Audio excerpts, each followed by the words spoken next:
Raphinha কি জিনিস এবার টের পেল বার্সেলোনা। লামিন ইয়ামাল হতে পারেন বার্সেলোনার স্টার, কিন্তু এই দলটার হৃৎপিণ্ড একজনই, তিনি রাফিনহা। দলে না থেকেও এই দলের জন্য নিজের জান প্রাণ দিতে রাজি তিনি। গতকাল যখন লামিনের উপর রিয়ালের প্লেয়াররা ঝাঁপিয়ে পড়তে চাইল, তখনই রাফিনহা এগিয়ে গেল।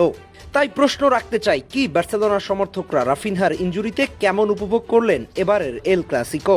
এই ব্রাজিলিয়ান বার্সেলোনায় কতটা ইম্পর্টেন্ট রোল প্লে করে থাকে এবার তাহলে বুঝতে পেরেছেন। গতকালকে বার্নাবিউতে যদি এই ব্রাজিলিয়ান থাকতো, তাহলে খেলার ফলাফল কি ভিন্ন হতে পারতো না? চলুন এসব প্রশ্নের উত্তর খোঁজা যাক। এবারের এল ক্লাসিকোটা অন্যবারের তুলনায় একটু বেশি হাইপ ক্রিয়েট করেছিল, বিশেষ করে লামিন ইয়ামালের এক কথায় সেই উত্তেজনা যেন চরমে পৌঁছে গিয়েছিল।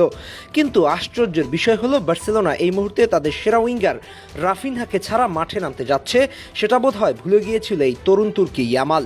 বিশেষ করে এর আগের এল ক্লাসিকোগুলোতে রাফিনহার পারফরমেন্স ছিল আপ টু দ্য মার্ক।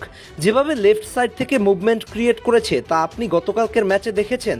তিনি যেভাবে গতির সাথে আক্রমণাত্মক ফুটবলের সংমিশ্রণ দেখিয়েছিলেন, এটাই যেন গতকালকের এল ক্লাসিকোতে বার্সেলোনার হয়ে মিসিং ছিল।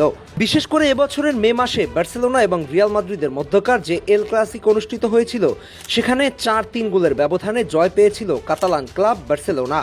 সেই ম্যাচে প্রথম হাফেই 2টা গোল করে বার্সাকে এগিয়ে দিয়েছিল রাফা। পরিসংখ্যান অনুযায়ী রাফিনহা মোট 6টা এল ক্লাসিকোতে রিয়াল মাদ্রিদের মুখোমুখি হয়েছে, যেখানে তার গোল সংখ্যা 3 এবং অ্যাসিস্ট সংখ্যা 2। এমন একজন পারফর্মারকে মিস না করে কি কোনো উপায় আছে?